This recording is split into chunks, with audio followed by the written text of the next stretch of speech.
Hi, Dad. How are you today? Hi, Jordana. If you look outside, it's dark. We're at Central Standard Time, and daylight savings time is gone.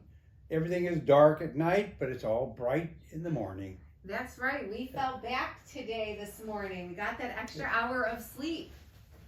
We saw a wonderful Hallmark last night. We did. Never Been Chris'd it was called, which we weren't sure what it was going to be about with that title, but we found out in the movie, which we'll let our viewers find for themselves. Well, the title made us give some thought and wonder what in the heck is happening.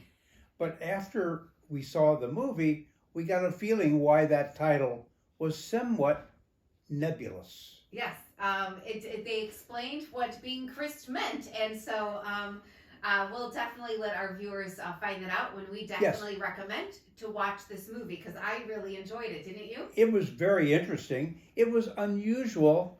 It was a romantic comedy, but it made us think of relationships that happen as we grow older. Yes. It focused not only on our romantic relationships, but it was really, I thought, about the relationships of our two leading ladies in this was the focus of the relationship. That's right. And that's where you get the idea of what BFF means, best friends forever. Yes, and these two, well, the cast itself was phenomenal. They really packed this one full with some of our best Hallmark stars, I think. Yes. We saw a lot of familiar faces in this one, and which is why I think we really wanted to watch this movie particularly. We had a lot of the traditional Hallmark stars in this one, and the two leading ones who played Naomi and Liz, Janelle and Pascal, they were entrepreneurs, and they invented an app. And the two women played their parts beautifully. Yeah, they were fun to watch. Yes. And they created an app about finding new friends, which I loved, because we found out you would never guess, because they were stunning women, they were successful in life, but they come back to their hometown for Christmas, and what were they not in high school? Well, they were not that popular, and they didn't participate in all of the extracurricular activities, but they were best friends in high school also. Yeah. And they grew up as best friends. And in this particular Hallmark, they remain best friends. Yep, they did. Forever, yes. And they always were there for each other, and that's what this really focused on a lot. We found out in here a lot of things, but they came back. They ran into their high school crush right away, Chris Silver, who was played by Tyler Hines. He did a wonderful part. Yes, and he's been in so many Hallmark movies, and I think he truly is so impactful in all the movies he's in, and he's fun to watch. And he was just in there for the fun of it, I think. Like, someone for them to kind of intermingle with and have these crushes with, right? Well, he played that part very well. Yeah.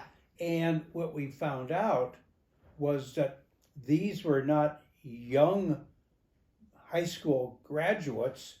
These were professional people, or people who've been out in the workforce, and they were in their mid-30s. Yeah, 35. They were facing midlife crisis. Yeah.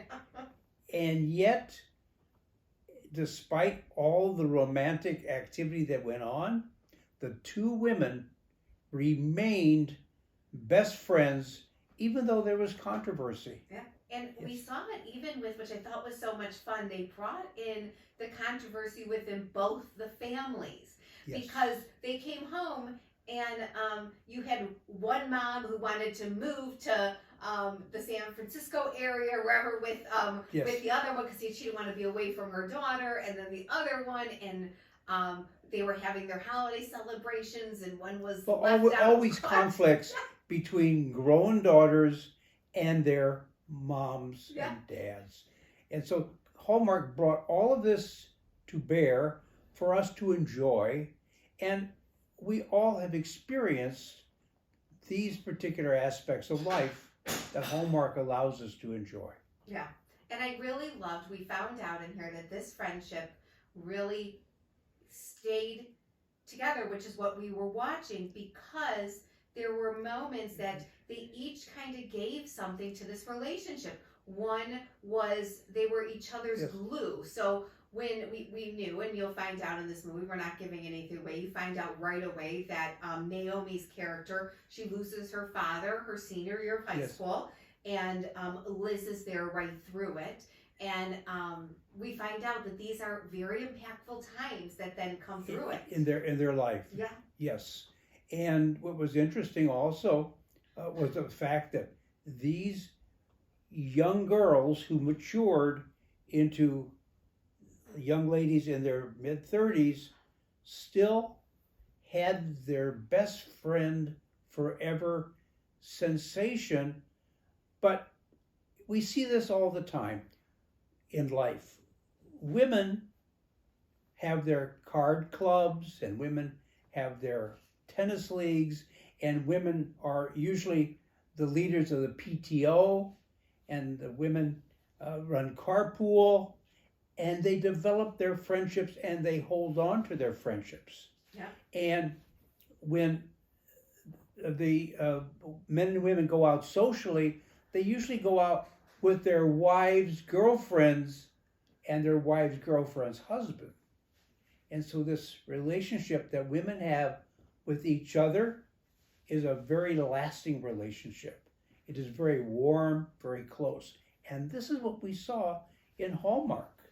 It was not a romance, but an investigation into that particular aspect of the ladies developing their close friendships. And keeping it, I think, because that was the important one that you saw, and you were really rooting for their relationship. It was wonderfully presented. Yeah. There were no tears. There were no cheers. There was a sense of warmth. And I think that all the women who watch this movie will identify with their girlfriends, their sisters, their close lady friends. Yeah. The men, not so. But I thought it was a fun movie to watch still, because it was a great movie just to, I mean, the idea of it, the fun dates. It was very heartwarming. Yeah, it was good. I really enjoyed this movie in the lineup. And what's next week? So next week, again, there's 4 new movies, 3 on the regular Hallmark channel, 1 on the Hallmark Mysteries, which they do on Thursday nights. So we have Mystery of Mistletoe Lane on the Hallmark's Movies and Mysteries. Okay. Then Hallmark's pulling it out Friday, Saturday, and Sunday with Everything Christmas. Saturday night, which I think is the one we're going to watch because we've been really focusing on the Saturday night ones to review, is Christmas Island, which looks fantastic. We watched the Steak Break. And then Sunday is going to be Heidelberg Christmas, which sounds a little German to me, right? Well, remember, the writers' strike is over. And the writers, albeit they were on strike, they kept writing. And now all the wonderful stories that they put together are coming to fruition. And we're going to be able to watch all of these on our Hallmark channel. Yeah, there are terrific movies coming up. Excited. I don't know, we're trying to keep up, but we're reviewing 1 a week and slowly catching up with the other ones. But it seems to be a great season for Christmas on Hallmark, and excited to share it with all of you. And remember, basketball season starting this week, and not only male basketball season, but lady basketball. Yeah, and there are some wonderful lady basketball teams, including the Iowa Hawkeyes. You don't want to miss them. They are wonderful, and they've got the #1 college basketball player on their team. Wow, okay. So next week, we'll meet again. All right, everybody, have a great one. Bye-bye, guys. Bye-bye.